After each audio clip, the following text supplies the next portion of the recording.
Hello, my name is Jesan Sorrells, and this is the Leadership Lessons from the Great Books podcast, episode number 58. With our returning guest from episode number 32, where we discussed Joseph Campbell's Heart of Darkness, Professor Moumin Quazi. Today, we will be covering the African response to Joseph Campbell, Chinua Achebe's most popular work, which of course began his African trilogy, what he called it, not me. The 50th anniversary edition, at least my version, as I'm going to show you on the video, of Things Fall Apart, again, by Chinua Achebe. Now we are going to jump in directly into Things Fall Apart. But before we do that, welcome back to the podcast, Moumin. How are you doing? Oh, it's great. Thank you very much. It's a genuine pleasure to be back. I really admire your thoughtful and nuanced dives into these writers and their works. It's just, it's so great to see what you're doing towards building better leaders and better leadership styles. And so I just think it's a wonderful project, and I commend you sincerely. Well, thank you. We'll talk a little bit about the project today. We'll talk a little bit about leadership, what we can learn from Things Fall Apart, what we can learn from Chinua Achebe's pursuit of post-colonial criticism. And quite frankly, we wanted to have you back because you had mentioned this book during the course of us talking about Heart of Darkness. And I think it's critical to look at all sides of the issue. Whatever the issue may be. And I don't necessarily think there's an issue here. I just think that there's perspectives here that we're looking at. But it is beneficial to know what those perspectives are so that we can become better leaders. So, all right. Well, From Things Fall Apart by Chinua Achebe. We're going to start off in chapter 18 here. And once again, I have the 50th anniversary edition published by Anchor Books. Things Fall Apart was initially published in 1959. And of course, the title is based off of W.B. Yeats' The Second Coming. We'll talk a little bit about Yeats too. Yeah. The young church in Mbata had a few crises early in its life. At first, the clan had assumed that it would not survive, but it had gone on living and gradually becoming stronger. The clan was worried, but not overmuch. If a gang of Efulefu decided to live in the evil forest, it was their own affair. When one came to think of it, the evil forest was a fit home for such undesirable people. It was true they were rescuing twins from the bush, but they never brought them into the village. As far as the villagers were concerned, the twins still remained where they had been thrown away. Surely the earth goddess would not visit the sins of the missionaries on the innocent villagers. But on one occasion, the missionaries had tried to overstep the bounds. 3 converts had gone into the village and boasted openly that all the gods were dead and impotent, and that they were prepared to defy them by burning all their shrines. "Go and burn your mother's genitals," said one of the priests.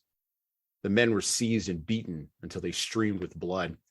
After that, nothing happened for a long time between the church and the clan. But stories were already gaining ground that the white man had not only brought a religion, but also a government.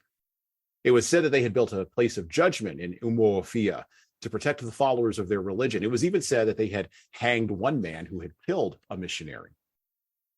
Although such stories were now often told, they looked like fairy tales in Mbata and did not as yet affect the relationship between the new church and the clan. There was no question of killing the missionary here, for Mr. Kiaga, despite his madness, was quite harmless. As for his converts, no one could kill him or kill them without having to flee from the clan, for in spite of their worthlessness, they still belonged to the clan. And so nobody gave serious thought to the stories about the white man's government or the consequences of killing the Christians. If they became more troublesome than they already were, they would simply be driven out of the clan. And the little church was at that moment too deeply absorbed in its own troubles to annoy the clan. It all began over the question of admitting outcasts. These outcasts, or Osu, seeing that the new religion welcomed twins and such abominations, thought that it was possible that they would also be received. And so one Sunday, 2 of them went to the church. There was an immediate stir, but so great was the work the new religion had done among the converts that they did not immediately leave the church when the outcasts came in. Those who found themselves nearest to them merely moved to another seat. It was a miracle, but it only lasted until the end of the service. The whole church raised a protest and was about to drive these people out when Mr. Kiaga stopped them and began to explain. Before God, he said, there is no slave or free. We are all children of God, and we must receive these as our brothers. You do not understand, said one of the converts. What will the heathen say of us when they hear that we receive Osu in our midst? They will laugh. Let them laugh, said Mr. Kiaga. God will laugh at them on Judgment Day. Why do the nations rage and the peoples imagine a vain thing? He that sitteth in the heavens shall laugh. The Lord shall have them in derision. You do not understand, the convert maintained. You are our teacher, and you can teach us the things of the new faith. But this is a matter which we know. And he told them what an Osu was. He was a person dedicated to a god, a thing set apart, a taboo forever, and his children after him. He could neither marry nor be married by the freeborn.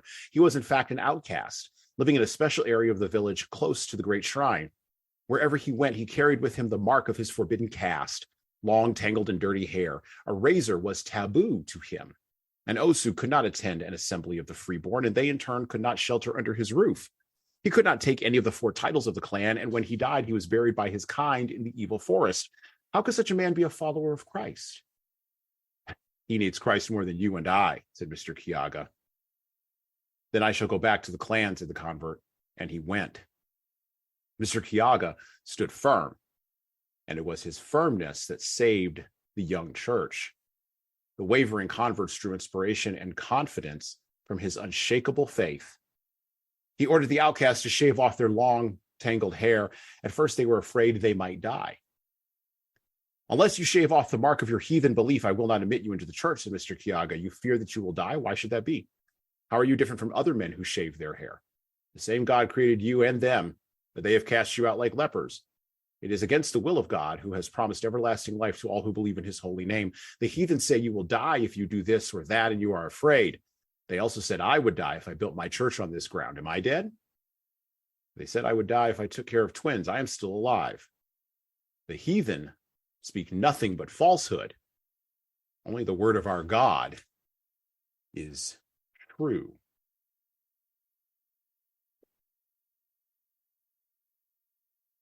I opened today with a quote, which we also brought up in episode number 32, from the author, Chinua Achebe, of Things Fall Apart, from his essay, Image of Africa, written in 1975.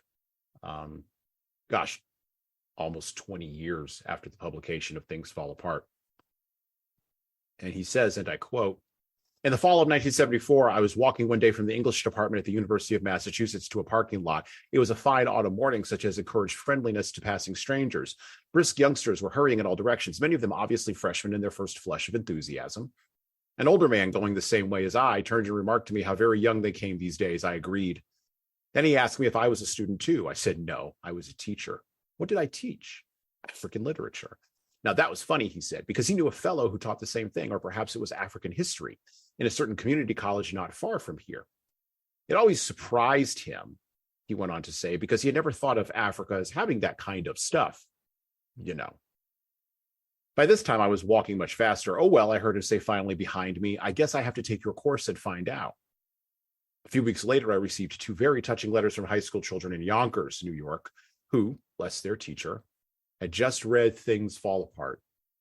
One of them was particularly happy to learn about the customs and superstitions of an African tribe.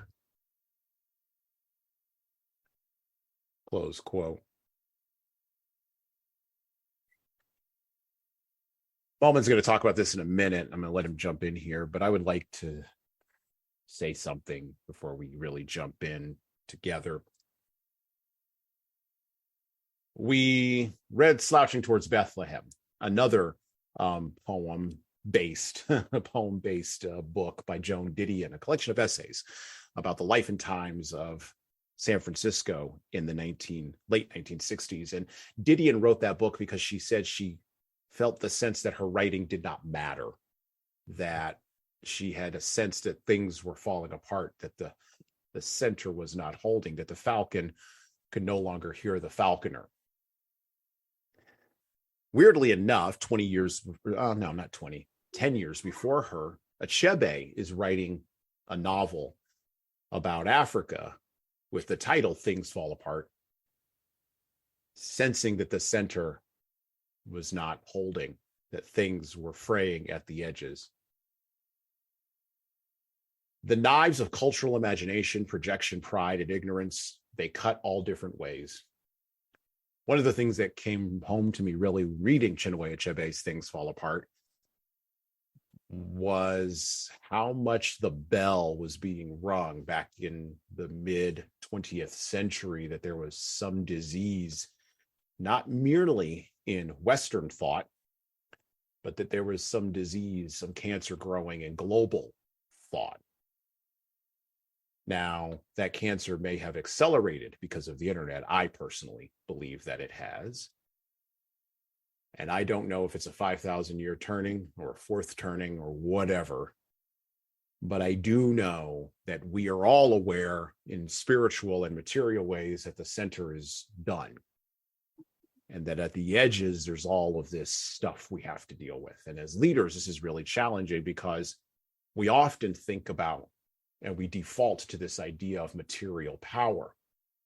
How could the Nigerians, how could African clans have power against cultural Christianity from the West? And yet, they do. So a lack of material power doesn't equate to a lack of cultural accountability, nor does it equate to a lack of cultural power. And we're going to get into that complication with agency and power and accountability right here with Moumin. So let's jump into that. Okay. What do we do? A lot of stuff there, right? I opened with that one on purpose when I read it, and I'll fully disclose. I'm a person who tries to live as an actual Christian. I'm that kind of person, right? I try to actually live my principles, and I fail very often, and I repent, and I go back and I try again, right? Sin, right? The word hamartia, missing the mark. There's lack of wisdom, and then there's sin, right? Those are two different things. Achebe's trying to get to something with this section in part 2 of Things Fall Apart. Don't worry, we'll go back to part 1. We'll go back to the setup here in a little bit. But part 2 is where the book really begins to take off. And it's not a denouncement of Campbell, although it can be read that way. So what are your thoughts on this section of Things Fall Apart and Chinua Achebe and, gosh, sort of the Edward Said cultural criticism of the West that comes from the other? Let's open up that can of worms. Let's start right away. Well, in my comments during the next few minutes, if I don't hit every point that you just now broached, that they will in some way or another, I think, be touched. So, you began with a reading from chapter 18. I did. And in that chapter, which is in part 2, like you said, the novel's in 3 parts, 1, 2, and 3. Yep. But Chinua Achebe paints a picture of the indignation of the protagonist, Okonkwo, also. And this is what he says. If a man comes into my hut and defecates on my floor, what do I do? Do I shut my eyes? No. I take a stick and break his head. That's what a man does. These people are daily pouring filth over us, and Okeke says we should pretend not to see. I mean, that's a very provocative passage, and it wasn't part of that same chapter you read. So what I think you could say is that Things Fall Apart is one of Achebe's way of taking the stick and breaking a defecator's head. In this case, the defecation of Joseph Conrad in his Heart of Darkness. He's offering a different angle, as you mentioned, a fuller picture, and a story that illustrates a culture, warts and all. This is his way of revealing that W.B. Yeats, I think, was right in the sense that things fall apart, the sinner cannot hold, mere anarchy is loosed upon the world, the blood-dimmed tide is loosed, and everywhere the ceremony of innocence is drowned. And so it has been argued that part 1 of Things Fall Apart is about that, quote, ceremony of innocence. And you alluded to that too. And parts 2 and 3 are about the, quote unquote, anarchy loosed upon the world. So I think Achebe is going for something here. And I think it's something that only literature can do. Yeah. And it's the thing of, it's exactly the thing that Didion was doing. It's looking at, and I love how you framed it as a ceremony of innocence in part one. When I read part one, I didn't see it as a ceremony of innocence. I saw it as a massive cultural critique against his own people. Oh, for sure. There is that. But in terms of the ironic thing is in terms of the novel's structure, you would almost believe that the coming of Christianity into this for lack of a better term here, heathen civilization, right? Non-Christian civilization. Sure. That it be the opposite way around. Like now comes the innocent, the innocence, before was the anarchy. But what Okonkwo is doing in the midst of his culture is because of his hamartias, his flaws, his missing of the mark. Oh, yeah. He brings anarchy. He in the midst of his system of order, he himself, through his stubbornness, becomes a source of chaos. Right. Well, and without giving away too much, because I want you to read the book, and obviously we're not going to cover the entire book. And the section we're going to get to, my second sort of beat or idea that comes out of this book is patriarchy. Like, I was reading this book and I went, and we'll cover this a little bit again towards the end of the podcast here, but I don't know that Achebe, if he were alive today, would write this book in the same way. And you could say that about any author. Sure. But in particular, he's writing about let me frame it this way. The thing that's always put on African cultures overall on the continent, because of course I'm going to not say Western, in the American mind, it's all one thing. Right. We don't distinguish. It's a monolith. It's a monolith. Yeah. We don't distinguish between Nigeria and Kenya. We don't distinguish between, we kind of distinguish between like Egypt, because we kind of have the sense that maybe there was a culture there at one point in time or another, and like South Africa because Nelson Mandela, and then we like move on with the rest of our lives because it's how Americans are. And I'm not saying that's good or bad. I'm just saying that's our cultural posture, right? And trust me, it gets critiqued all the time. It's a pretty uninformed posture, right? And by the way, I've always been a defense of that uninformed posture, because we've got too many other problems here, and we're like a freaking third of a continent. We got our own problems. like worry about the people in California. Don't worry about the Nigerians. Anyway, and you can come for me all you want on that. That's fine. Listeners of the podcast, that's cool. But I think that because we don't make those distinctions, we fail to understand that, or not fail to understand that. Well, yeah, we fail to understand that the commonality of humanity is that in a tribal culture, it's going to be very patriarchal. Now, we claim, and this goes back to slavery with African Americans in this country, that, our ancestors were ripped from Africa. Okay. We were actually sold by other Africans, but okay, let's not get into the details and the weeds. And then we were brought here, and our men were ruined. That's why men are, that's why single motherhood is a huge thing in African American communities, because men were ruined. It goes back to slavery, and African cultures were matriarchal, and so that's why women have power in Africa. This is one of many threads of thought in African American culture, right? And I'm not saying it's true, and I'm not saying it's false. I'm saying this is the thread, right? And Achebe, basically being from that place, writes something in part one that, as a person in 2023 reading this, I went, there's no way he could write this now. He's talking about beating his wife. Talking about Okonkwo having multiple wives and whacking them around. You can't put pen to paper on that today. You can't even show that. You couldn't make a movie out of this. Not one that was genuine to the content. You'd have to sanitize it, particularly for a Western audience that is incredibly now sensitive to ideas of equality or equity, however you want to frame that for the purposes of that thought process. And so there's a lot of troubling things in Things Fall Apart, which is really interesting because it was thought to be on the cutting edge against Joseph Campbell, who's considered to be really troubling, and no one reads Joseph Campbell anymore. Or at Joseph least Conrad. Or Joseph Conrad, not Joseph Campbell. Sorry, not Power of Myth. That's right, Joseph Conrad, Right Heart of Darkness. I mean, you even talked about it on our podcast episode. You struggle with getting your students to read Heart of Darkness.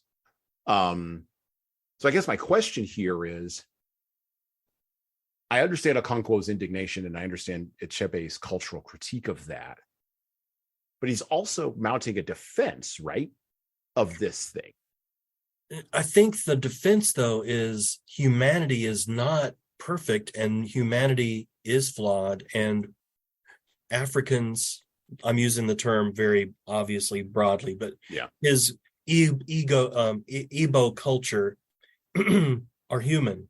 Yeah. And I do have a quote that I'll give later about what his agenda is, but it has to do with shared human. You mentioned the term shared humanity. I think he would write the same novel, because it wasn't that he was trying to sanitize African culture or Igbo culture. I think he was trying to explain that it was much more than. And so if he had left out the ugliness, it would not have been an authentic, nor would it have been credible in its telling. And so, talk about an unreliable narrator. This is like an overly reliable narrator. Just because, I mean, it's unreliable in the sense that, are you sure that it could be that flawed? So I think the power of especially part one, but I mean, it goes all the way through to the very last page, is in the flawed humanity of the protagonist. Especially there's also the element of decline, and it is that regret, right? I definitely got that sense of, and it's the sense that we have in our culture today. Again, that's part of that shared humanity. The past was always, I'm a huge film buff, and I'm also a huge comic book guy. I think of the movie adaptation of the Alan Moore book Watchmen, and there's a line in there from one of the characters where she says to her daughter, the old heroine who's now retired and is in a retirement village somewhere in Florida, and she had a whole traumatic experience being a heroine, and her daughter is of course throwing that trauma back in her face and trying to overcome that trauma, as the youth will do. And she says, when you get to be a certain age, you look back and everything looks golden there, and all of the hard parts basically go away. And every day that you live longer into the future, it seems more and more grimy and more suspect. The natural arc of humanity is, I believe, to look at the past and make it paradisical. And I think Achebe is doing that. And that's common to humanity, which makes it really interesting to live in the modern era where we believe in the instrumentality of everything. Like everything has to serve something else, or else it's not useful. And if the past doesn't serve us, or if we can't make the past serve us now, then why are we? I mean, it's even a little bit in this podcast. Like we're trying to make the past serve us now through these books. There's a bit of instrumentality. That's to a this. good point. But I don't think he's making the past I don't think he's falling into the trap of, in the good old days. I think what he's showing us is, in his past, they weren't, these were deeply problematic days. These were days where twins are discarded. These are days where men beat their wives.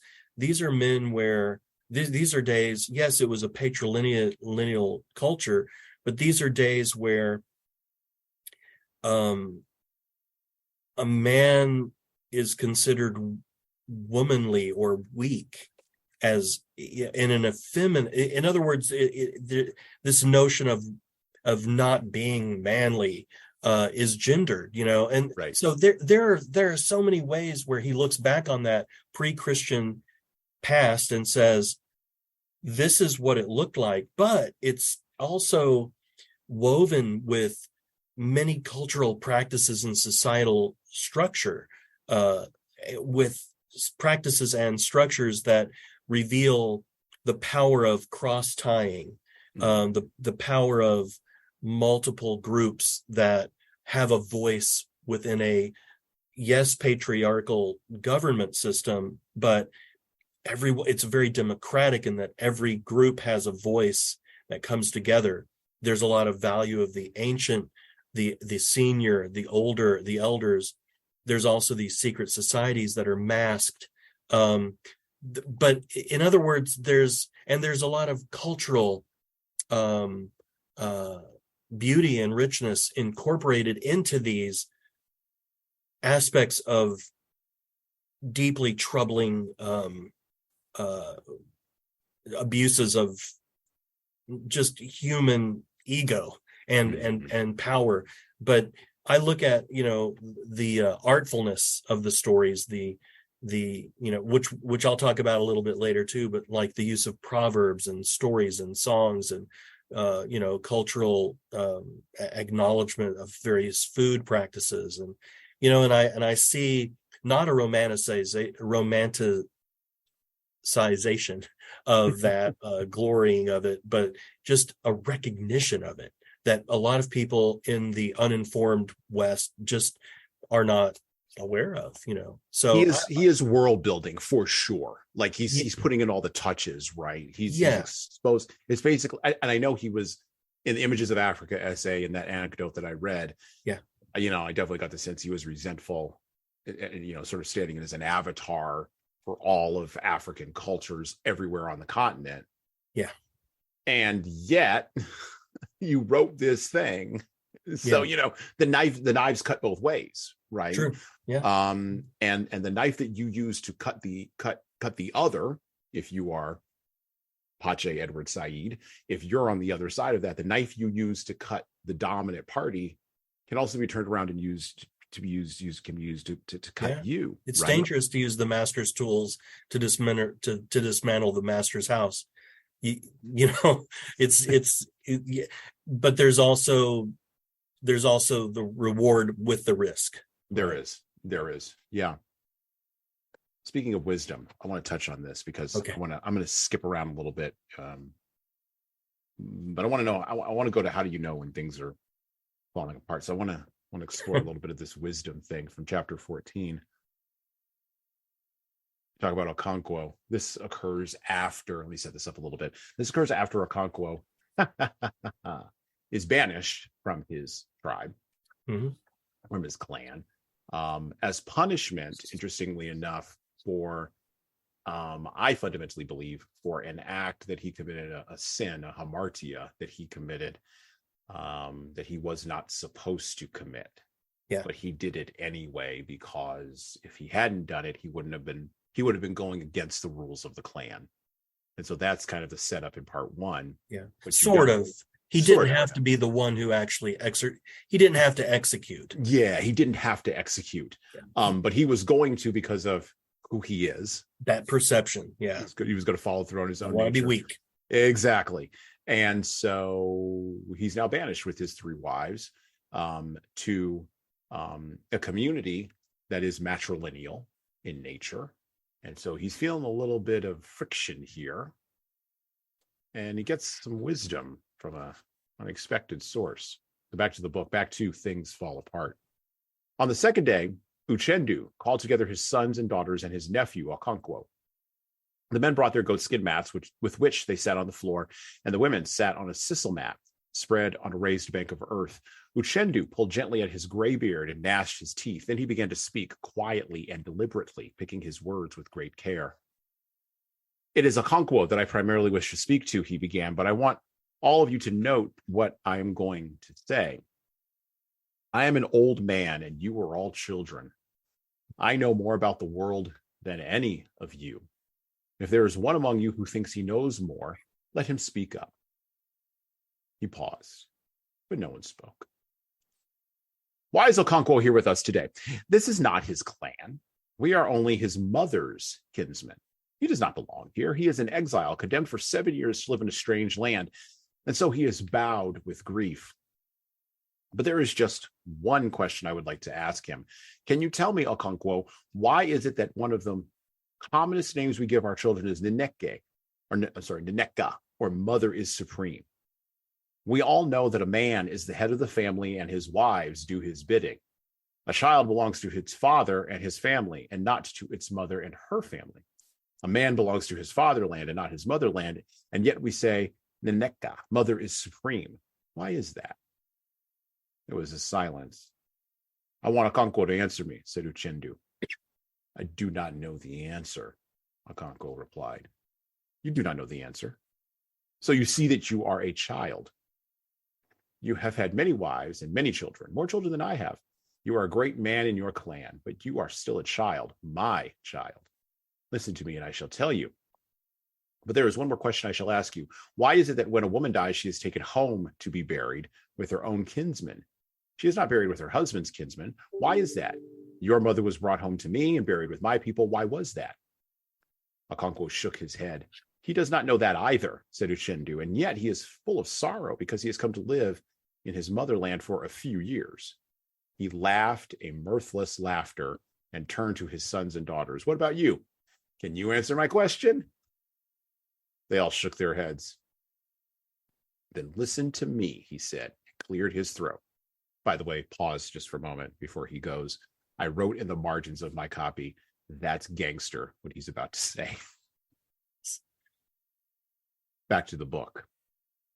It's true that a child belongs to its father, but when a father beats his child, it seeks sympathy in its mother's hut. A man belongs to his fatherland, and when things are good and life is sweet. But when there is sorrow and bitterness, he finds refuge in his motherland. Your mother is there to protect you. She is buried there. And that is why we say that mother is supreme. Is it right that you, Okonkwo, should bring to your mother a heavy face and refuse to be comforted? Be careful, or you may displease the dead. Your duty is to comfort your wives and children and take them back to your fatherland after 7 years. But if you allow sorrow to weigh you down and kill you, they will all die in exile. He paused for a long while. These are now your kinsmen. He waved at his sons and daughters. You think you are the greatest sufferer in the world? Do you know that men are sometimes banished for life? Do you know that men sometimes lose all their yams and even their children? I had 6 wives once. I have none now, except that young girl who knows not her right hand from her left. Do you know how many children I have buried? Children I begot in my youth and strength? 22. I did not hang myself, and I am still alive. If you think that you are the greatest sufferer in the world, ask my daughter, Akwene, how many twins she has borne and thrown away. Have you not heard the song they sing when a woman dies? For whom it is well, for whom it is it well. There is no one for whom it is well. I have no more to say to you.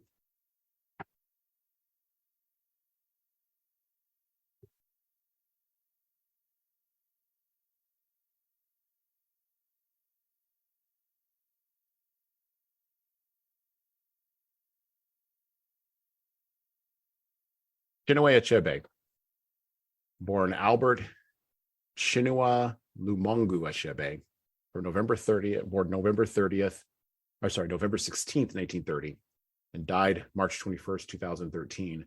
We've been talking a lot about him, but let me give you a little background on him. He was a Nigerian novelist, poet, and critic who is regarded as a central figure of modern African literature. His first novel and magnum opus, which we're reading today on the podcast, Things Fall Apart, occupies a pivotal place in African literature and remains the most widely studied, translated, and read African novel. Along with Things Fall Apart, his No Longer at Ease in 1960 and Arrow of God in 1964 complete the so-called African trilogy. Later novels include A Man of the People and Ant Hills of the Savannah. Achebe is often referred to as the father of African literature, although he vigorously, as we already spoke about, rejected that characterization. Born in Ogigdi, colonial Nigeria, Achebe's childhood was influenced by both Igbo traditional culture and post-colonial Christianity. He excelled in school and attended what is now the University of Ibadan, where he became fiercely critical of how Western literature depicted Africa. Moving to Lagos after graduation, he worked for the Nigerian Broadcasting Service, NBS, and garnered international attention for Things Fall Apart. He was also involved in the Nigerian government for many, many years, and quit He didn't like the corruption. He didn't like the way people were putting their hands in the pot and taking advantage of the people.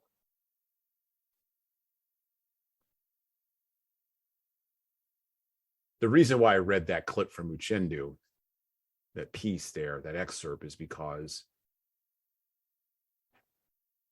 and we just did this recently on the Shorts episode number 75, which I was mentioning to Moumin before he came on, and that should be released at the time of this recording, so go back and listen to it.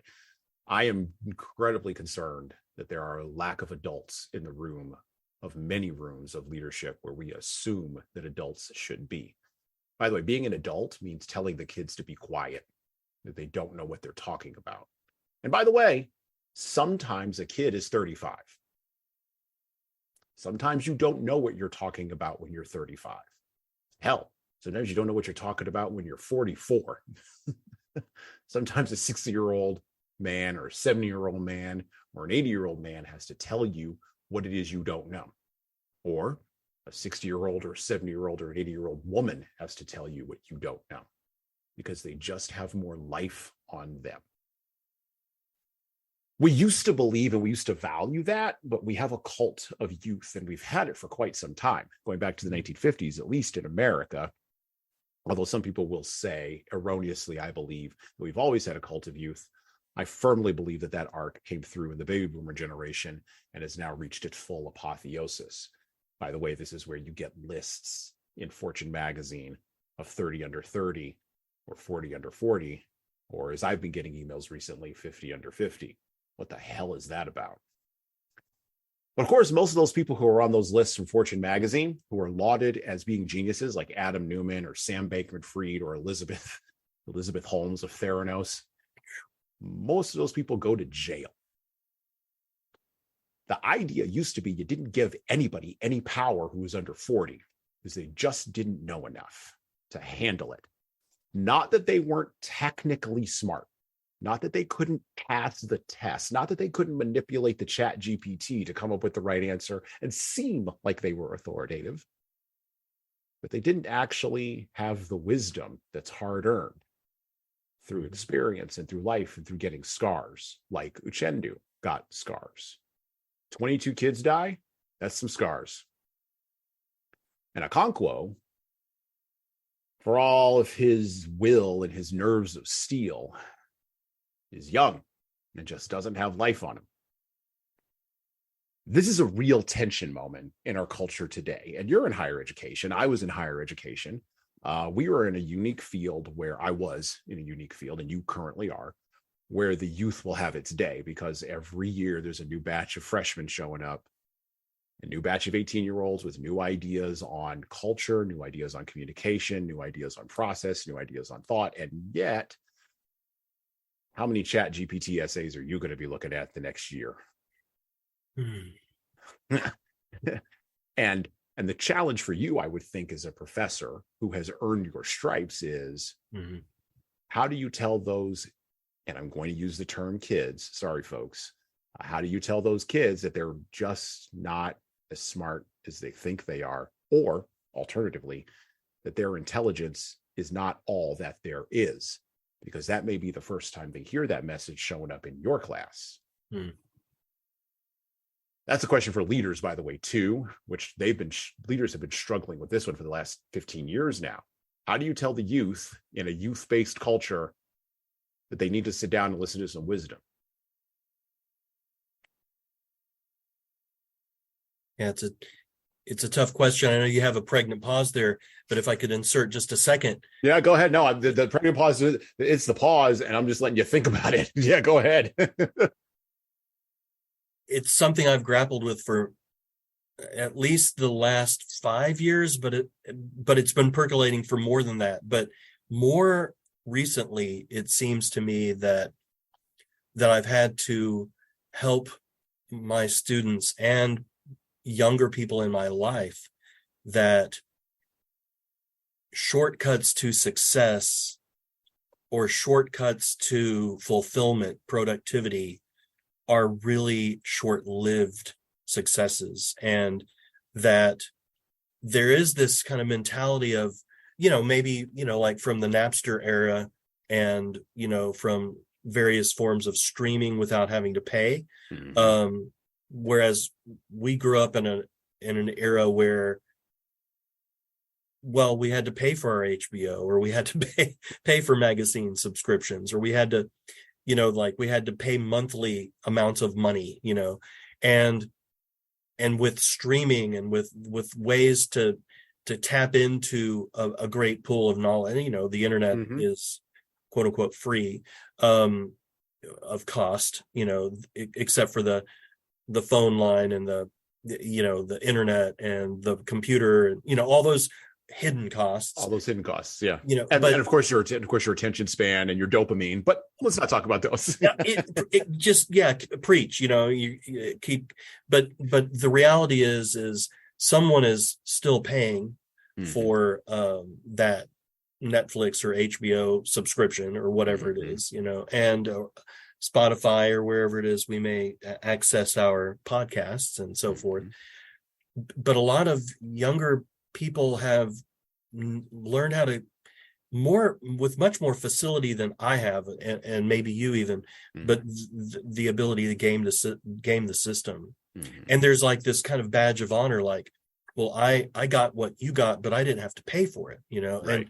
And it's like, no, it's not right, because they're coming after me now to pay that bill. So you may be tapping into my Wi-Fi and using my streaming service for free to download a season of Game of Thrones or whatever it is, but I'm paying for it. Someone's still paying. Someone's still paying. Yeah. And so, but with maybe some age and experience, and there is an appreciation of the cost of things. And so when you say Chat GPT, it's like another way for some people with a certain mindset to kind of game the system, like, oh, well, this will be, I'll just give them my prompt and this will come back to me a ready-made product. But the reality is those ready-made products, as good as they may seem to be, are at the expense of your own creativity, your own mental muscle, your own initiative, so the strength that's being groomed as perhaps the one to laud is the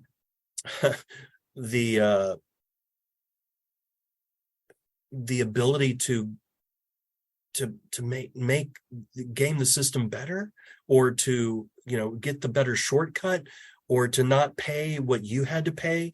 And I think that's going to be bad later on, because sooner or later everyone will have to mow their own yard, right, or do their own work.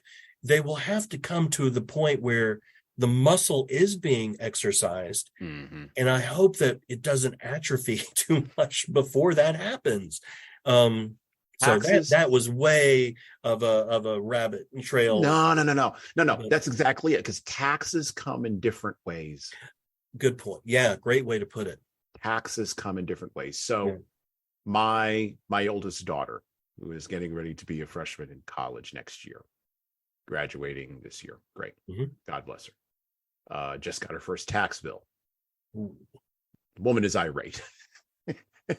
I just went through doing my taxes. I presume you probably have already done yours. God bless you. If you have not, again, God bless you. God go with you. But it became real when she had to write a check to the IRS. All of a sudden, now she's got an opinion because she worked, she did labor, she got paid for it. Then there's this other entity that exists over here that says, oh, I would like a cut of what you did. And the first thing out of her mouth is, they weren't the ones doing XYZ work when I was there. Why am I? What is happening? Okay. Now, don't get me wrong. It's not a big check. It's a small check. It's nothing. But the principle is beginning there of there's taxes for everything. Got to pay for the common good somehow. Right. Yeah. Now, we can argue, and we do very much in this country, about what is common and what is good and how do we define that. Yes, absolutely. All that. Right. And I'm not disagreeing that roads are a great thing. We need sidewalks. We need infrastructure. Cops. Infrastructure, cops. Yeah. I mean, I pay for cops. when my cereal gets stolen, I want a cop to show up. Like, I'm gonna call. I'm not gonna call Ghostbusters. I'm not gonna call the guy down the street. And I'm sure your stereo is a good one. Oh, it is a very good one. Yeah, yeah, exactly. Yeah. And I don't want to have to pay for private security forces. Right. Because that leads into anarchy, and then we're into other areas that are just totally ridiculous, right? Yeah. But I also want the system to work. So Right. when there is a problem at a school with a person with a weapon, and you're not going to let me take care of it, I want you to run in and take care of it. That's what I'm paying you for. That's the deal. I outsourced all of my ability to take care of that problem to you by virtue of me writing a check to pay my taxes. I think part of what we are seeing fall apart in our society and culture with the lack of adults in the room at all levels, and I'm not just talking about in the media, that's an easy target, public sector services, is when the basics that we just expect for the system to work, now we're getting pinpricks that those basics aren't working. And you can argue about guns all day. We can argue about school shootings all day. At the end of the day, the good guys with the guns with badges need to run into the place. And if they're not running in, we got a rot problem. That's rot in the system. Because then the question for me as a person who can't run in and writes the check and is expected to write another check is, what the hell am I paying for then? Which is a legitimate question, by the way, to ask. Where exactly is my money going? Because I can keep however many hundreds of thousands of dollars or thousands of dollars or hundreds of dollars. The dollar amount doesn't matter. I can keep that amount in my pocket and go fix the problem myself. Me and some people together who are of like mind. That's the tension in the arguments that we have between what's the public good versus private need. And that's the two sides of that rope. Now, when we talk about students, the lack of understanding of where that tax is, and this is why you see so many motivational speakers these days floating around the edges of Gen Z culture, is because the tax is actually in the work. Yeah. So if I were to teach a freshman literature class this year, in light of ChatGPT-4, I would say, number one, and maybe this will be helpful for you, but maybe this will be an idea, but this is how I would approach it. I'd say, number one, we're going to read hard books. That's the first thing we're going to do. We're going to read like 4 of them this semester. We're going to read 4 hard books this semester. And you're going to listen to 4 hard podcasts about these books. Maybe the Leadership Lessons or the Great Books podcast, maybe not, whatever, pick your podcast. Yeah. And then from those books and those podcasts, you're not going to write one thing for me outside of class. Instead, you're going to come to class like a seminar. I'm going to put you in groups and you're going to write together in a seminar. And by the way, all of your cell phones will go in a bucket at the front of the room. Now we're going to have a class. And the sound of the pinprick, of the pin drop of silence you would hear in that stadium style seating room at your university would be unbelievable. And then your email would blow up because your dean would be calling you all the time. Hope not. Right. But I mean, somebody's going to have a problem in that room with that idea, because that idea presents the work. That's the challenge of the work. It almost doesn't matter what the subject matter is of the book or the subject matter of the podcast. The offense is that I would have to do the work because of, like you pointed out so brilliantly, the shortcuts there, and I've gamed the system, so I should just be able to game this. So just tell me how to game the system so that I can move on. And that's not the point. The work is not gaming the system. The work is doing the work. Yeah. And they think, not all, but some think that gaming the system, figuring out how to game the system is the work. It's like, no, that's not the work. That's what we used to call cheating. Exactly. Well, not to say that cheating doesn't have its own, form of effort. Research. We say sometimes, and I played rugby for a lot of years. Talk about this other podcast. I played rugby, did martial arts for a lot of years, whatever. And I do that stuff currently. And I was joking actually with somebody the other day in the gym. If you're not cheating, it's an old joke from sports. If you're not cheating, you're not trying. And it's only cheating if you get caught. And so like that's an old, I don't genuinely believe that. I believe you do the work. This is why I do hard things. Right. But there is a dynamic, a philosophical dynamic that does exist on the other side of that's where the work lies. Yeah. And it's not. And it's not new. It's not Gen Z. It's not Gen Z. It's humanity. But it's just so much. There are so many more ways to be creatively disengaged or engaged, but towards the cheating way, yeah. I mean, well, and let me ask you the follow-up question to this. Yeah. So the follow-up to this is, if you can convince the people of the work, which I think you can, I think that's actually the easier sort of persuasion, particularly these days. Yeah. Even in a giant seminar class with 100 students, like, it's still easy. By the way, I would recommend doing that, because I don't want to read ChatGPT produced writing, and I don't want to read your bad writing. Right. I don't want to read any of it. I'm tossing all that out. Yeah, I'm a literature guy, but I'm tossing all that out.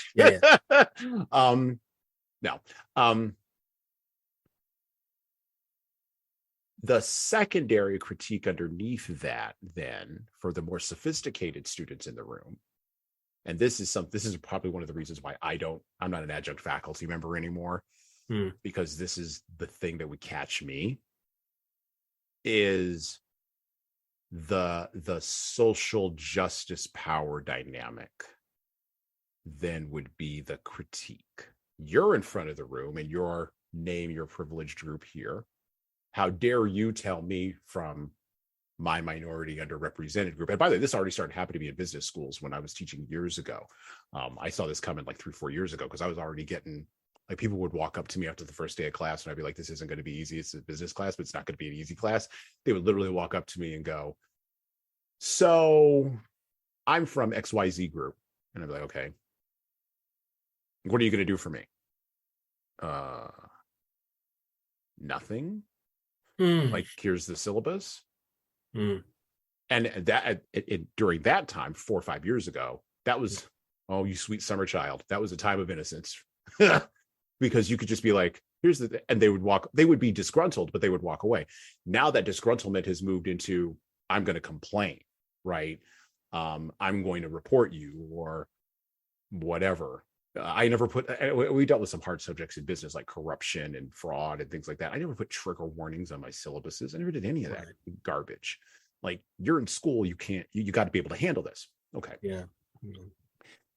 How do you address that secondary critique? Because you do get the sense from culture, at least the places that I go in culture, that is something that's definitely a secondary sword in the sheath. And I wonder, as professors, do you have to worry about that, particularly when you're dealing with content like this, where, and I hate using content when you say books like this, or books like Shakespeare, right? Or even W.B. Du Bois' Souls of Black Folk, right? Let's say you're reading Souls of Black Folk, right? He says some things in there that quite frankly offend modern sensibilities, particularly around education, and what education's actually for, that modern sensibilities would say, particularly modern, let's say 19, 20-year-old sensibilities are going to say, nope, I'm out with that. That doesn't match my worldview. And you're a person of privilege at the front of the room. How dare you give me this as an avatar of your beliefs, which I know they're not, by the way, but it's just, that's the framing, right? How do you address that? Because that dynamics has got to be shuffling around underneath. It's fraught with risk and danger and some reward. But the reality is those very issues are present in Homer's Iliad, Odyssey, Ovid's Metamorphoses. Yep. As well as, modern stories, that are written by multi-ethnic U.S. literate authors, like the story The Paper Menagerie. I mean, you can find a place, sources or locations of offense anywhere, right. And so I have to be careful when I, for example, teach the Epic of Gilgamesh. Even there's one character in particular, Enkidu. You probably that he's humanized he becomes part of the civilization of Uruk by by a week of sexual intercourse with the temple priestess, quote unquote prostitute. And the details in the translations that my students read are pretty mild, but some translations are much more graphic. But I have to be careful even in like broaching that topic, because some people have never talked about any form of sexual, or maybe it's about medicinal use, or whatever. I mean, various topics, that used to not be talked about in polite society, right? Religion, politics, sex. Whereas now and in the old days, I'm sure that when the Iliad and the Odyssey were discussed, they probably elided a lot of the issues, perhaps like what happens when the master is away and how slaves should be, what their activities are, or oh yeah, you know what I mean? Like there are so many things that are problematic or that would trigger very critical conversations, which I think are necessary, but in the past were just sort of accepted as, well, that was just their culture, and so they didn't, the modern at that time reader might not have been foregrounded as, like, we don't accept this, right. But I think doesn't that get back to a tragic, and this is why reading Achebe is interesting to me. Achebe has a tragic view of humanity. He just starts from that set of assumptions that, yes, there was this, in part one, yes, there was this era of paradise, but it wasn't really paradise. There are all kinds of snakes in the garden, right? And we'll talk about one of those coming up here in just a moment. And then he goes into part two, where now we've got, you had all these garter snakes, maybe, let's frame it that way, that were in the garden, right? But now you've got a big old giant viper. It's westernized Christianity that's coming along. And then you get into part three, where now you moved on from a viper to a python. It's going to just eat your whole entire thing, right? Okay.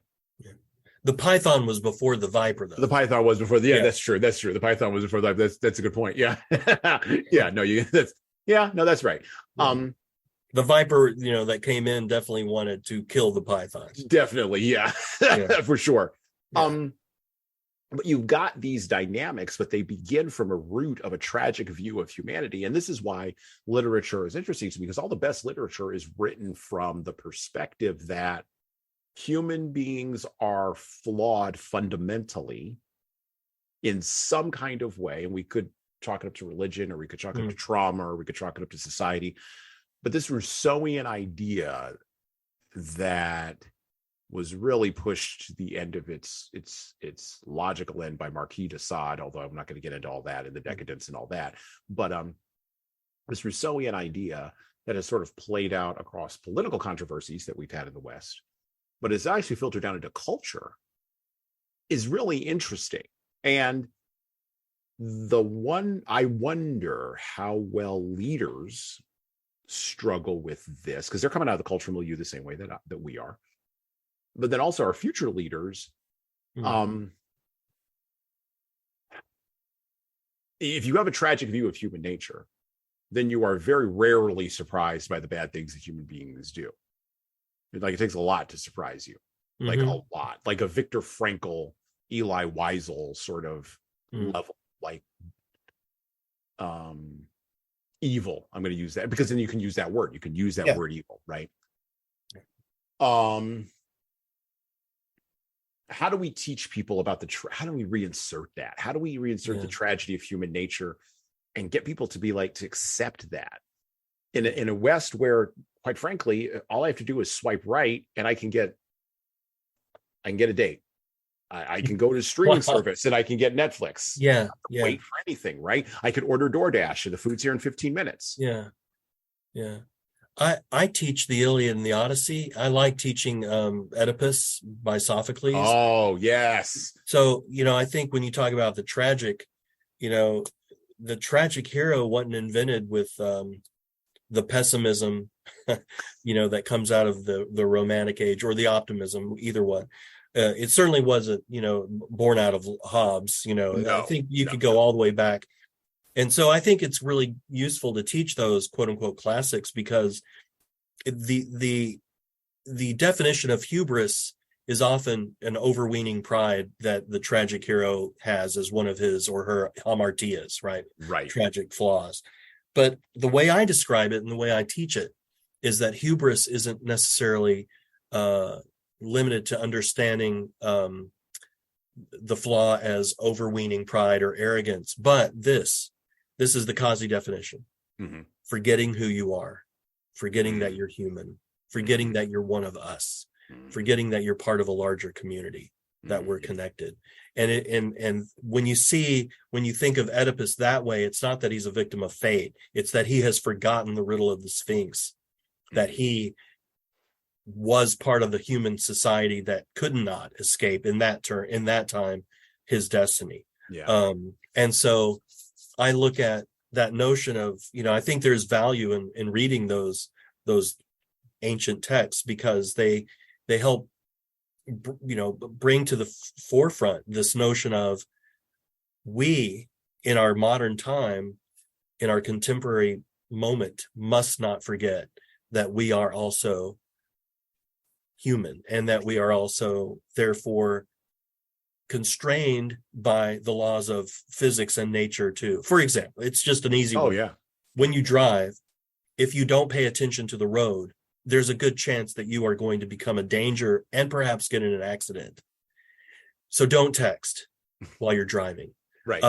Watch out when you're eating your burrito supreme while you're driving. When you are on the phone while you're driving, you could be distracted. In other words, it's not just about texting. It's just about the idea that humans are really not that good at multitasking when it comes to driving, especially. So pay attention to the road, because you're in a vehicle. If you are human, you will have to follow those same laws of attention span and physics and so forth. When you forget, when you think I'm invincible, or I don't need to follow this rule, I'll let everyone else follow it. They can be the defensive driver, and I'll just do what I want. Welcome to, a higher premium on your insurance rates, or worse. It's interesting you mentioned Oedipus, because I love those that trilogy of plays, and Oedipus at Colonus. A great line in there when he's talking to the chorus. He says, "Men of Colonus, in what way was I evil?" And that is the cry of our modern era. In what way are we evil? Like, he genuinely, and it's interesting because he's still blind. And the Western eye has been prioritized. Camille Paglia would say this. Has been prioritized from Egypt all the way to now. The Western visual eye, with a few jogs into Judaism and the Judaic sort of perspective on the word, which Paglia rejects outright, and goes right to the visual, which she's an art person, so of course she would. And I appreciate some of that. I don't agree with all of her conclusions, but I appreciate some of that. But the idea that the eye is at the top of the Egyptian pyramid, or that and that Osiris is blind, right? Or that Oedipus can no longer understand the riddle of the Sphinx because he's blind to himself, or pushed even further, to the answer of the riddle, the answer of the exactly which is humanity. Or even J.R.R. Tolkien, Lord of the Rings. What is Sauron? He's the eye at the top of Barad-dûr. There's something about this, even in our modern technological era. We think about the cameras on the phones. What is a camera? It's an eye. It's a lidless, searching aperture. That's an eye. That's awesome. Well, it is called an iPhone. I'm kidding. And so there's this idea in the West that the eye is primary. And when Oedipus says, "In what way was I evil?" he's merely verbalizing his blindness at the top of the pyramid. That's awesome. These students that you're teaching, I worry that they are blind because of technology. They've outsourced their eye. Wow. Yeah, that's really powerful insight. And you look at some of the wiser past voices, like Plato talks about the prisoner who's released from the cave, and he goes out into the light. He sees reality, but he is blinded by the light. It takes him a while to adjust. But then when he goes back into the cave and talks to his fellow prisoners and tries to explain just what is out there and how real it is and how substantial, they look at him like an idiot because he's blinded. He can't see in the dark. It takes, so he looks like a crazy philosopher, and Tiresias is the blind man guiding Odysseus in the place of the dead, but he's even the notion that Homer himself could have been a blind kind of Demodicus figure, but he's telling these great stories, whether he was blind or not. But I think John Milton decries the loss of his eyesight when he says he writes a sonnet on, to his blindness. Well, and even we just did a whole month on Shakespeare. Even in King Lear, Gloucester is blinded because of the machinations of Regan and her ilk in King Lear. And of course, King Lear winds up blind at the end, which is it's the Western eye. Wow. I'm giving you an insight for the next semester. So there you go. The Western eye. It runs throughout the entire, and it runs through the entire West, through our art, through our literature, through our visual culture, through our movies, through the stories we tell. The primacy of the eye, the primacy of sight. Yeah. And what happens as a result of a lack of that. Yeah. Is just unbelievably. When I stumbled across this idea again from Camille Paglia, she sort of planted the seed in my head of this. It is unbelievably powerful when you think about it. Speaking of the eye, let's go back to Things Fall Apart. We're going to turn the corner here a little bit, because I know that Moumin is on a little bit of a time crunch, and I want to get to so many things in this book. So many conversations to have. This has been fun talking. Yeah. It always is. It always is when it goes on. When you come on the podcast, it's always a good time, and we never talk enough. Actually, you know what? Just a side note. We could talk about this a little bit offline, but I would be interested in talking with or maybe we could set up a panel discussion with your class around Oedipus, or maybe around one of these plays, and maybe even recording it, and bringing that in more of a. We could talk about that a little bit. Yeah, that'd be good. Might be a good idea. It suddenly occurred to me that might be a good idea to do. I teach it every semester, so it'd be awesome. All right, back to the book. Back to Things Fall Apart. Let's talk a little bit about some of the more problematic, to use a modern term, elements of Things Fall Apart. And talk a little bit about Okonkwo and his struggles in chapter 3 of Things Fall Apart.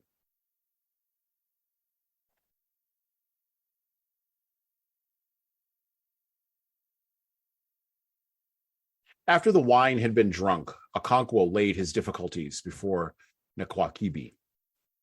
I have come to you for help, he said. Perhaps you can already guess what it is. I have cleared a farm, but have no yams to sow. I know what it is to ask a man to trust another with his yams, especially these days when young men are afraid of hard work. Proving that's not a new thing. I am not afraid of work. The lizard that jumped from the high Iroko tree to the ground said he would praise himself if no one else did. I began to fend for myself at an age when most people still suck at their mother's breasts. If you give me some yam seeds, I shall not fail you. Nwakabi cleared his throat. It pleases me to see a young man like you these days when our youth has gone so soft. Many young men have come to me to ask for yams, but I have refused because I knew they would just dump them in the earth and leave them to be choked by weeds. When I say no to them, they think that I am hard-hearted, but it is not so. Eneke, the bird, says that since men have learned to shoot without missing, he has learned to fly without perching. I have learned to be stingy with my yams, but I can trust you. I know it as I look at you. As our father said, you can tell a ripe corn by its look. I should give you twice 400 yams. Go ahead and prepare your farm. Okonkwo thanked him again and again and went home feeling happy. He knew that Noakibe would not refuse him, but he had not expected he would be so generous. He had not hoped to get more than 400 seeds. He would now have to make a bigger farm. He hoped to get another 400 yams from one of his father's friends at Isuzuo. Sharecropping was a very slow way of building up a barn of one's own. After all the toil, one only got a third of the harvest. But for a young man whose father had no yams, there was no other way. And what made it worse in Okonkwo's case was that he had to support his mother and two sisters from his meager harvest. And supporting his mother also meant supporting his father. She could not be expected to cook and eat while her husband starved. And so at a very early age, when he was striving desperately to build a barn through sharecropping, Okonkwo was also fending for his father's house. It was like pouring grains of corn into a bag full of holes. His mother and sisters worked hard enough, but they grew women's crops like cocoa yams, beans, and cassava. Yam, the king of crops, was a man's crop. The year that Okonkwo took 800 seed yams from Noakibe was the worst year in living memory. Nothing happened at its proper time. It was either too early or too late. It seemed as if the world had gone mad. The first rains were late, and when they came, lasted only a brief moment. The blazing sun returned more fierce than it had been known, and that had ever been known, and scorched all the green that had appeared with the rains. The earth burned like hot coals and roasted all the yams that had been sown. Like all good farmers, Okonkwo had begun to sow with the first rains. He had sown 400 seeds when the rains dried up and the heat returned. He watched the sky all day for signs of rain clouds and lay awake all night. In the morning, he went back to his farm, saw the withering tendrils. He had tried to protect them from the smoldering earth by making rings of thick sisal leaves around them. But by the end of the day, the sisal rings were burned dry and gray. He changed them every day and prayed the rain might fall in the night. But the drought continued for 8 market weeks, and the yams were killed. Some farmers had not planted their yams yet. They were the lazy, easygoing ones who always put off clearing their farms as long as they could. This year, they were the wise ones. They sympathized with their neighbors with much shaking of the head, but inwardly they were happy for what they took to be their own foresight. Okonkwo planted what was left of his seed yams when the rains finally returned. He had one consolation. The yams he had sown before the drought were his own, the harvest of the previous year. He still had the 800 from Noakibe and the 400 from his father's friend, so he would make a fresh start. But the year had gone mad. Rain fell as if it had never fallen before. 4 days and nights together, it poured down in violent torrents and washed away the yam heaps. Trees were uprooted and deep gorges appeared everywhere. Then the rain became less violent, but it went from day to day without a pause. The spell of sunshine, which always came in the middle of the wet season, did not appear. The yams put on luxuriant green leaves, but every farmer knew that without sunshine, the tubers would not grow. That year, the harvest was sad, like a funeral, and many farmers wept as they dug up the miserable and rotting yams. One man tied his cloth to a tree branch and hanged himself. Okonkwo remembered that tragic year with a cold shiver throughout the rest of his life. It always surprised him when he thought of it later that he did not sink under the load of despair. He knew that he was a fierce fighter, but that year had been enough to break the heart of a lion. Since I survived that year, he always said, I shall survive anything. He put it down to his inflexible will.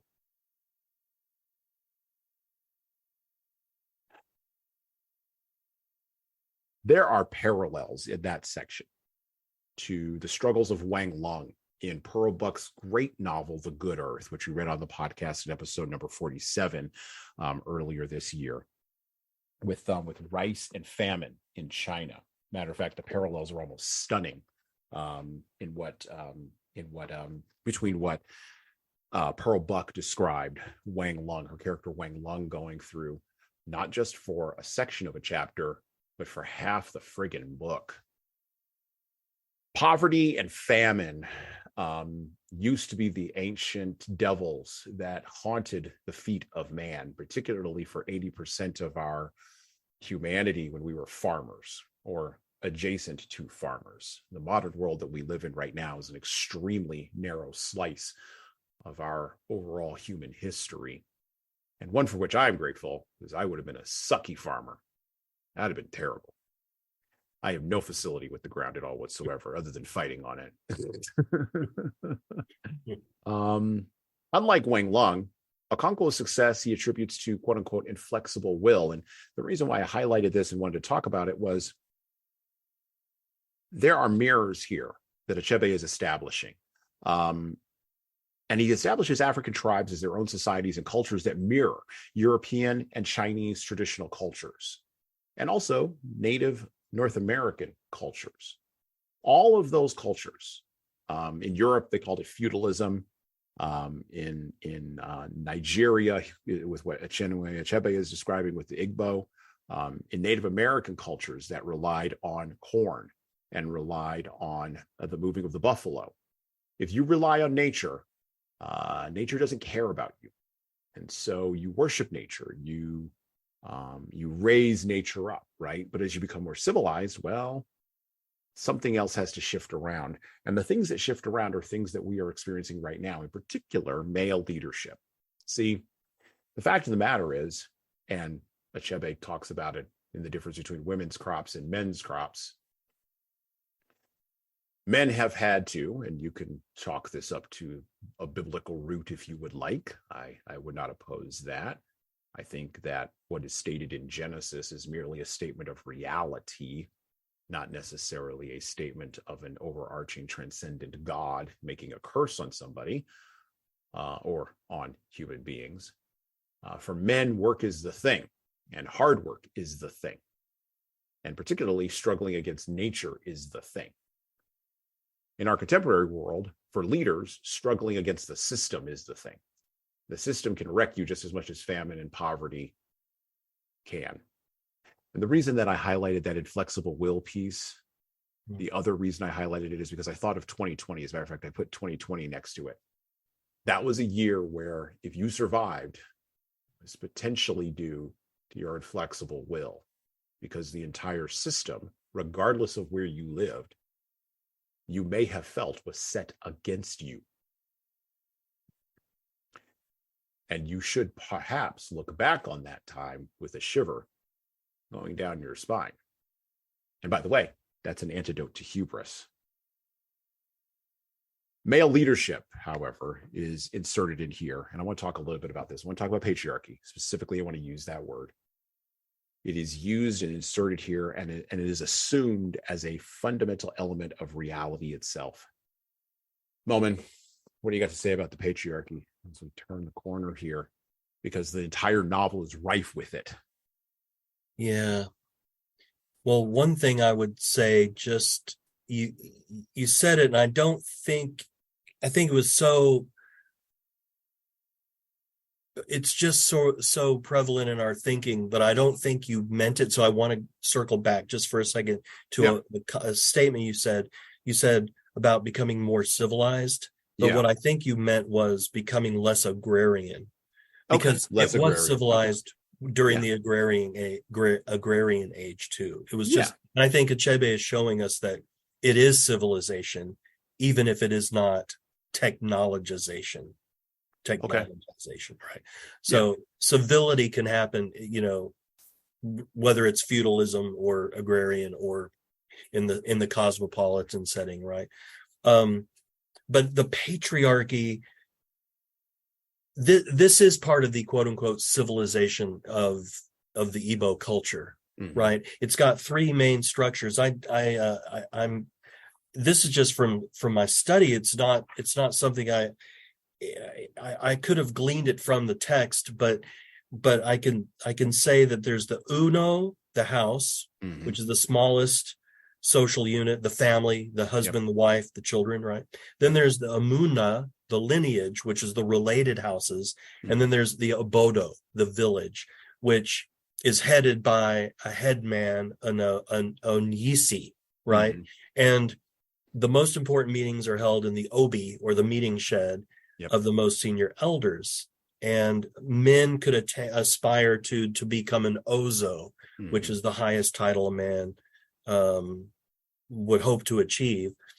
But ultimately, the blood ties of all these things were key. And there were, I think, what was like 200 I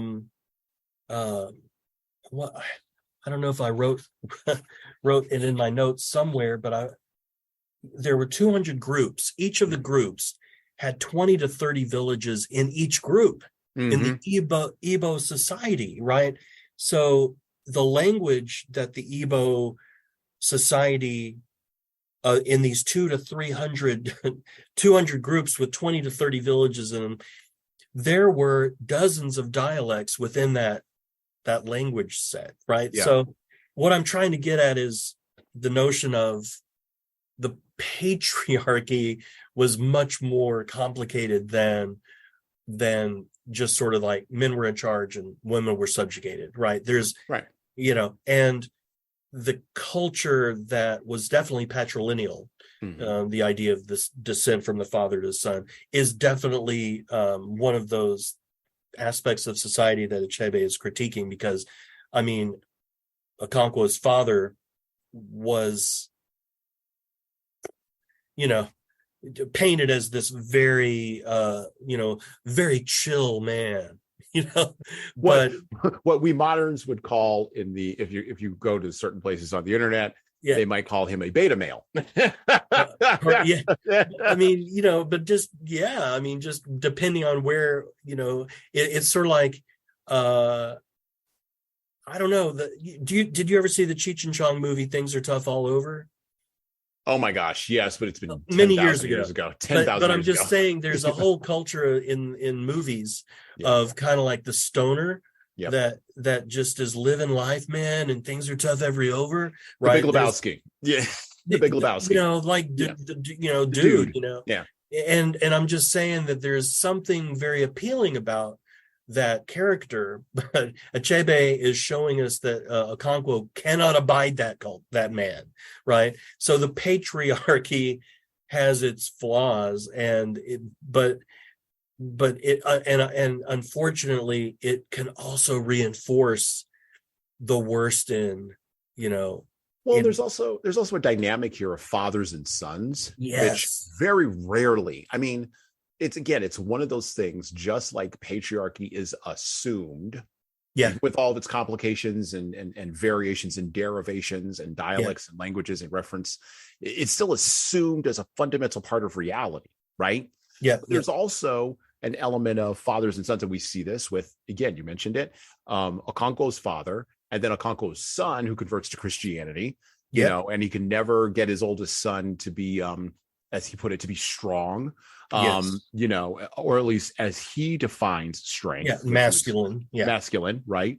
And so, his son goes off, and he and there was a whole point in there, Nwoye, Okonkwo's first son, right? And there is his actual son, as opposed to Mafuna, right? As opposed to Mafuma. There's a whole dynamic, which I didn't find out about this till recently. I was talking with somebody who's from India recently, and has lived in America for many, many years. And we were talking about culture and the idea of the first son lineage and sort of how that plays out. Because you also, again, you see the same dynamic in the Good Earth, where Wang Lung has his two sons, and he basically busts his butt to make sure that the oldest son and the youngest son both learn how to read. And of course, it turns out that the oldest son is a wastrel, which is interesting, and doesn't care about any of that. And the younger son turns out to be the one, because the second son turns out to be the one that's valuable. And we know in Chinese Asian culture that second sons, but there's a lot of pressure on that first son. And by the way, it's the same thing in Indian culture, right? And and even in recently, we learned from Harry, it's common in the British monarchy too. Right. It's common in the British monarchy. Yeah, and by the way, the leftover, Well, and I think this idea that we have in the West of this overarching egalitarianism just isn't. As I get older, I question sort of the fundamental assumptions that we walk around with in the world at all levels, right? And I wonder if the fundamental assumption of egalitarianism that comes out of a democratic mindset is actually something that is fundamental to reality, or if that was always a tack on and a higher order achievement. And that the founding fathers, yes, I did use that term on purpose, might have understood this at a deeper level even than we do, and might have set up and they weren't sure, but they had a sense that this was going to be something that was going to be higher to achieve to, but they weren't quite sure if it was going to be a poison pill or a brass ring. And so when you I think especially Benjamin Franklin, Thomas Paine, I think you're onto something there, really. Yeah. And as the older I get, the more I get the sense that the default setting is the first son gets everything, second son, okay. And daughters, we're not even going to talk about it, right? Right. And when we struggle against the fundamental nature of reality, like Okonkwo is doing, you have to have an inflexible will to do that. Or, at the very minimum, really good aspirational founding documents. That's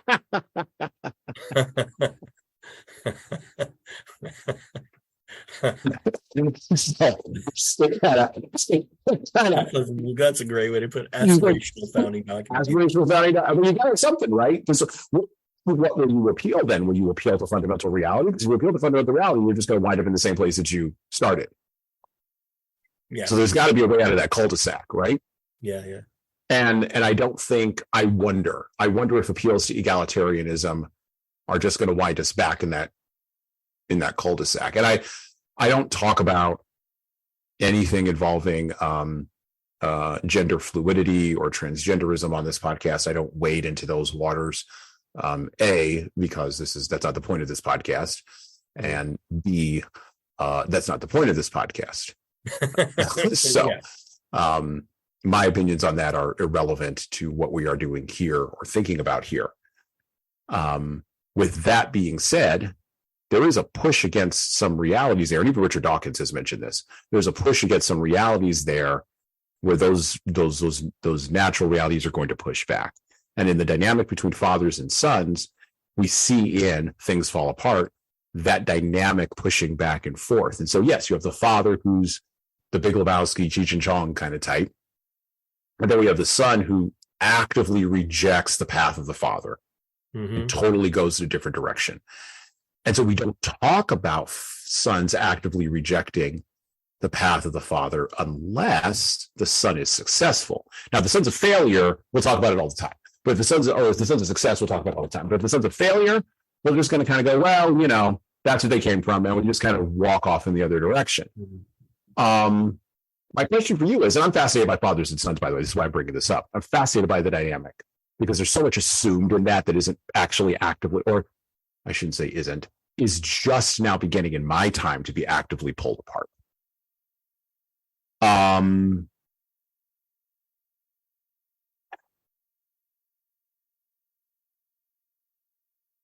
How do you navigate, and this is the dynamic of father and son.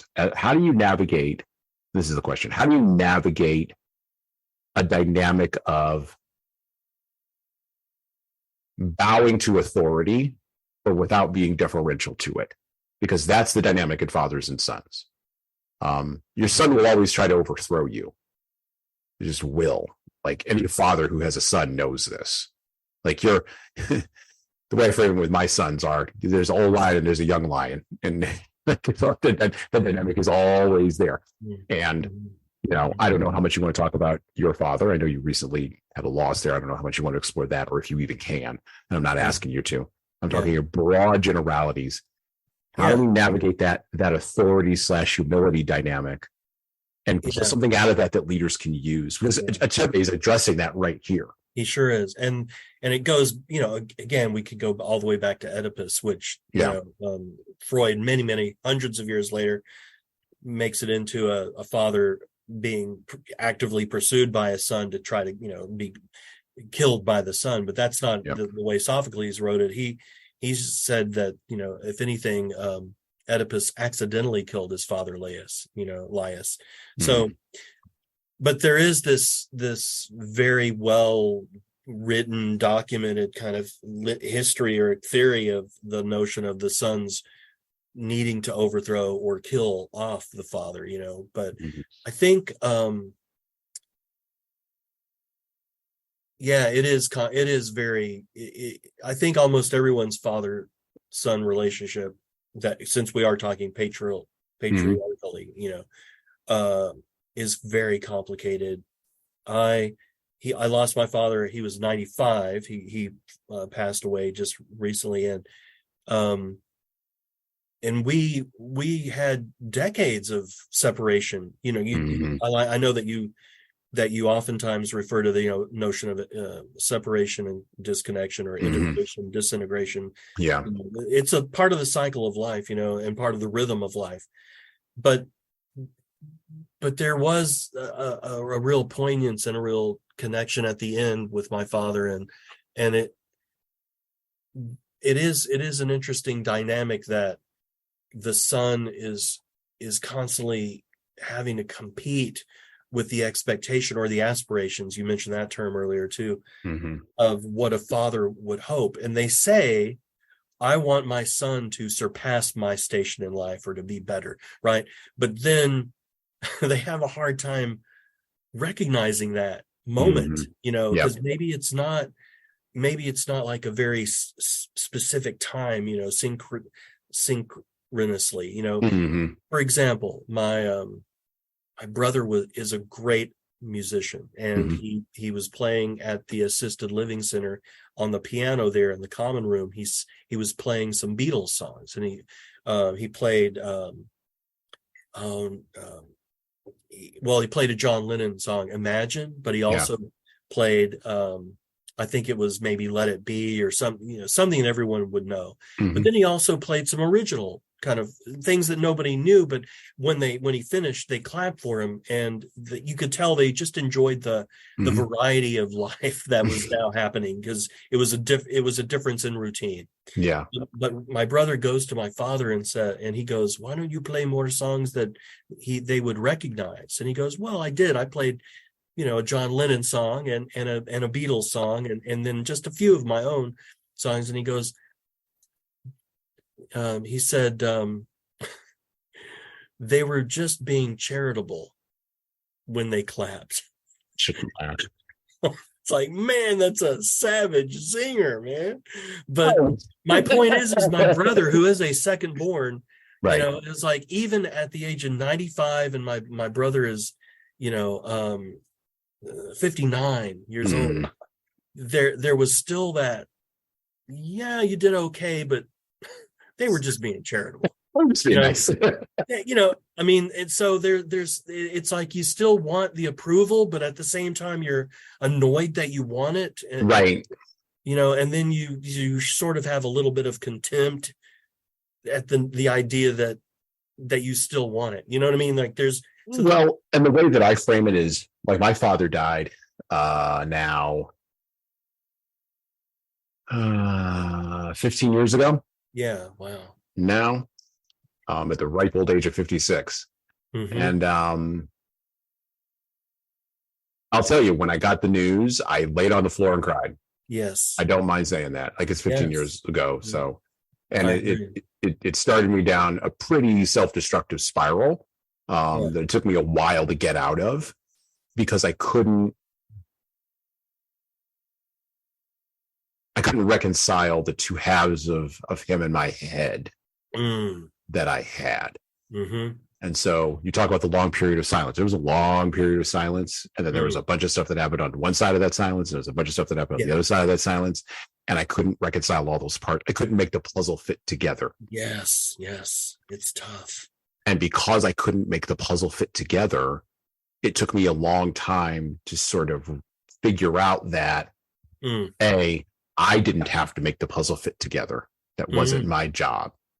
Wow. All I had to do was recognize that there is a puzzle, and there's a puzzle with humanity, and my father had humanity, and that's all I needed to figure out. All the rest of it will come later on, whenever I go. And again, remember, I opened this up by saying, I'm a Christian. Whenever I go to and I believe I have an eternal soul. So wherever my eternal soul goes, like Bill Withers used to say, grandma's hands. If I ever get to heaven, I'm going to see my grandma and I'm going to see my dad. And then we can all work all of that out on the other side of the veil. There's just some things I'm not going to be able to work out here. So I had to come to that conclusion. Then the other conclusion that I had to come to was, and this was really harder for people, but he was the only man I was ever really genuinely afraid of. Oh, that's a great insight. Like Wow. fear all the way down to the bottom of your guts. Not the kind of fear that like, oh, fear of like getting into a bar fight, or, and I've been in fights before, you know. I know what you mean. Yeah, you know, I'm that guy. Like I was a fighter ever since I was like 12 and 90 pounds and like, Yeah, me too. You know, yeah, like I'm that guy, right? I'm Yeah. naturally pugilistic, right? I have to control that part of myself because I'll fight at the drop of a hat. I enjoy all of that, right? Yeah. Too much sometimes. And you know, I've translated a lot of that in my life into dealing with conflict, dealing with other people. Right. So, you know, I like the fight. It's fine. Like it gets my dopamine up, it gets my adrenaline up, like yeah. He's the one to put the fear all the way down in me of this might not work. You might not be able to overcome that. Yes, I know what you mean. And there's nothing more, and this is the part that people sometimes struggle with. There's nothing more impactful for you when the only grown man you've ever actually been afraid of is now no longer walking around the world. Yes. What are you going to do with that? Yes. What does every other grown man mean? From the Pope all the way down to the homeless guy on the street. Y'all are nothing. Like, I respect you and you have a hierarchy that's interesting, but you're not my father. Yes. You're not my father. Yeah. The real governor is gone. Right. Yeah. Exactly. And look at, I mean, this is way out, but I mean, look at what happened to Tiger Woods. Oh, yeah. When his father died. Right. I mean, the governor was gone. Gone. Yeah, and the party was gone. and I mean, really, the rest of his career has never been the same. Oh, no. But this rite of passage that whether it happened when when you were 15 years younger, 16 years younger, or in my case, just 2 months ago, not even 2 months ago. It's a very difficult rite of passage. And the thing is Okonkwo in the novel is constantly contending with this relationship with Umofa, his own father. And it, I know that we only have a few minutes left. I wanted to say that one of the lessons that we could maybe apply to leadership does come from that patriarchal relationship, and that's that we need to learn from the past, but try not to overcorrect into new errors. There you go. So it's very important. Coming out of the novel, it's like in our own lives, I think it's important to ground our vision with peripherality, and secure as wide of a view as possible. We've talked a lot about insight. Achebe didn't hide the warts, and so I think it's important that we foreground the blind spots in our own leadership style so that we can achieve clarity, take better action. And it all really relates to this notion of, the awareness that Achebe builds into the novel of this fraught relationship. Absolutely. And so much of his troubles stems from the way he's dealing or not dealing well with his conflict with his father. Absolutely. Well, thank you for joining us on the podcast today. We're gonna continue on a little bit longer. Got a couple other points I want to make, but I want to thank you for showing up and for stopping by, for gracing us with your wisdom and your insight. Tell us all the places we can find you. All those links in the show notes. and I have so many more ideas that I kind of sketched out too. One thing I would hate to not be able to mention. Yeah. So before I still have about 10 minutes, but I'm going to look for it in my notes because it's too good to miss. Okay. And that is. Achebe in his novel commented about his use of proverbs and figurative language. Yes.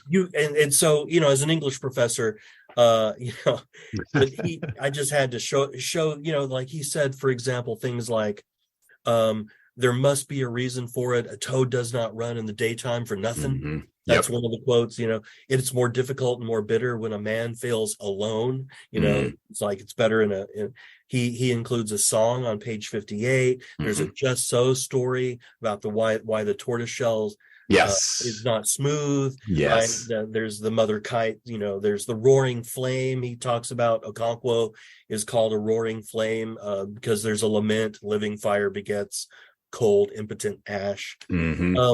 So the reason he did that on purpose, and here's the quote, he wanted to show that African peoples did not hear of culture for the first time from Europeans, that their societies were not mindless, but frequently had a philosophy of great depth and value and beauty, that they had poetry, and above all, they had dignity. So all the foibles, all the flaws, all the triumphs, and all the transitions and changes, I think at the core of it was he wanted to show that Igbo culture had dignity. I think dignity is about being seen as not being beneath someone else, as being considered inferior. It's like all cultures have their foibles, their flaws, but they are more than those, and they're more complex than that. And especially, he says, there's one great quote about, they're saying, how can they tell us about our culture when they don't even speak our tongue? Right. You remember that one? Oh, yeah. And it's like, I think, Achebe is showing us, look, you may not speak our tongue, but here's part of our culture's complexity. So, and I'm going to force you to know a little bit of our tongue by virtue of some of the language that I incorporate, the proverbs. And, there's a thing where he says, it's one of the best lines ever. Among the Igbo, the art of conversation is regarded very highly, and proverbs are the palm oil with which words are eaten. It's like on page 10, Yeah. So I'm just saying he shows us that it's a complex culture with a wonderful, rich language and history and so forth. And I think we frankly need that in leadership today, almost more than anything else. There's an attitude that what we need is an attitude of the inherent worth of ourselves, our fellow citizens, and the nature we share during the short spans of our lives, whether they be very young, killed before they're twins, because they're twins, or a 95-year-old man dying in an assisted living home. We're connected. Yeah. And dignity is so important. Achebe's characters may have been flawed, but they had, and we have, dignity. And so on that note, I think that's a good spot. Put a pin in it, and I wish we had an hour. If you want to get back together and talk for another 45 minutes, I think we should do a part two. I do. I think we should do a part two when things fall apart. I think we should revisit it. There's awesome kinds of things to talk about in part 3, even. Because I only really focused on part 1 and part 2. We can really go into part 3. And maybe even potentially sort of combine that with some other things, because just like Campbell, Achebe is wrestling with some very, very complicated things. Conrad. I keep saying Campbell. Conrad. I don't have Campbell in my head. But just like Conrad, just like Heart of Darkness, Achebe is wrestling with numerous complicated things. And I also think that the positioning of Things Fall Apart in the middle of the 20th century drives a lot of this struggle.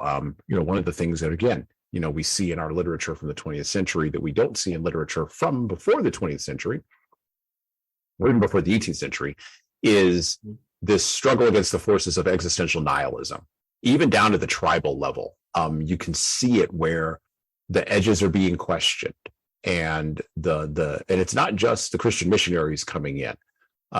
It's the myths being questioned. It's the presence of seemingly meaningless deaths and strange portents, myths that don't work anymore. And then, of course, outside forces, albinos, as they put it, that seemingly invade without rhyme or reason, right? And weirdly enough, in our scientific as I said before, sort of it's got to be useful mindset that we have now. That idea of complex dignity is sort of framed as sort of a just so thing, or something that is happenstance. And it's not. It's fundamental to what you're saying. It's fundamental to how we see ourselves and how we see the ways in which we operate in the world. And yet, myths and death and portents, disillusionment and elitism isn't going to save us, just like it didn't save Okonkwo. The scientific rationalism that Okonkwo is almost ruthlessly moving towards to save himself, just like we have ruthlessly moved towards in the West, isn't going to save us either. There's always going to be a backlash, sort of a Dionysian backlash to the Apollonian will of scientific rationalism. And we see that in our modern era with what I would consider to be paganistic public practices, the Grammys and other places. And that's just a visual representation of things that you can see on social media every day. And some of us will chalk that up to entertainment. Yeah. But I do think it's a Dionysian backlash to the Apollonian eye. Okay. Sure looks like it. It certainly does. We're talking about the Greeks too. I mean, it certainly looks like a return to temple worship. And I'm not saying this as a person who's like, perhaps maybe no. I'm just merely observing it, and you may take from it what you will. Yeah. I think leaders have to understand that they are called to marshal their will. And maybe this is sort of my thoughts on staying on the path. Leaders are called to marshal their will, the powers of their persuasion and their influence. Most importantly, and we talk about the I over and over and over again, they're called to a vision of the future. And that's what Okonkwo lacked. He lacked a vision. He didn't see a way out. He was blind, right? Yes. And politicians don't possess vision, just immediate pragmatism for the immediate now. Ideologues, which we seem to be defaulting to a lot of different places in the West, have vision. They do, for sure. And they've got passion, but it's poisoned by their pet passions and by their secret vices, even ones that they don't admit to themselves. And so for us as leaders, I think it's very, very important to focus on that complex dignity, to maintain that vision, that steady vision, to be the adult in the room that says no when things are going off the rails and is willing to fall on the sword of accountability and responsibility if it comes to that, to show an inflexible will towards the good, quite frankly. Will that eliminate all of the evil or all of the wrong, or will it translate all of the hamartia, like alchemy, into the gold of goodness? No. I'm too old. And I've been around too long to believe that. But I do believe we have to try, because if we don't, well, the Dionysian, cathartic natural nightmare is always down there at the bottom. And it's always what you can descend to after the tower of your civilization, whether it's a clan or a community in 2023 or 2024 or whenever you're listening to this, falls down. You can always descend into the chaos of madness. With that, I'd like to thank you so much. It's been a pleasure coming on the podcast again. Thank you so much. We mentioned it with Joseph Conrad, and it may be one of the best ways to end this. My part is just to say that leadership nowadays, we've got to bring back nuance, compromise, accommodation, cooperation. We can't reduce our stories or other people's stories into, we didn't do any spoilers today. We did not. Into punchlines. And You know what I'm saying? The last line of the novel. Yep. Chinua Achebe's punchline. And it's so tempting to want to read it out loud, but I would hope that our listeners or watchers, viewers, would go and read the rest of the novel and get to that last line, which is such a great punchline, gut punchline too. It is a gut punch. Thank you so much for inviting me. I've had such such a pleasure, not just preparing, but rereading the novel and several articles about the book, and again even reading Joseph Conrad again, and kind of what a sharpening effort this was, and plus I just dig talking to you too. It's been such a joy. Thank you for inviting me to the podcast, and I hope we get many more downloads on this one too. Oh, I hope we do too, and we will have all of the links to wherever you can find Moumin, all the places you can connect with him, all the way you can reach out to him and let him know that you've been listening to this podcast. You asked me where people can find me. Yeah, I'm at Tarleton State University. Tarleton State University. So go on their website, find him, reach out to him. We'll have his email address and his links all there. Yeah. And with that, well, we're out. Listen and subscribe to the Leadership Lessons from the Great Books podcast on all the major podcast players that you listen to podcasts on, including iTunes, Stitcher, Google Podcasts, and even Spotify. And please leave a 5-star review if you like the show. We need those reviews to grow, and it's the easiest way to make sure that this show gets into the ears of the leaders who need to hear it. And of course, tell all your friends. If you want to get started on the leadership path, HSCT Publishing's products and services can help your team do that. Check out our training webinars, coaching services, and more at leadershiptoolbox.us. We also have a video-based subscription service, that's software as a service, that can help your team become better at the individual level.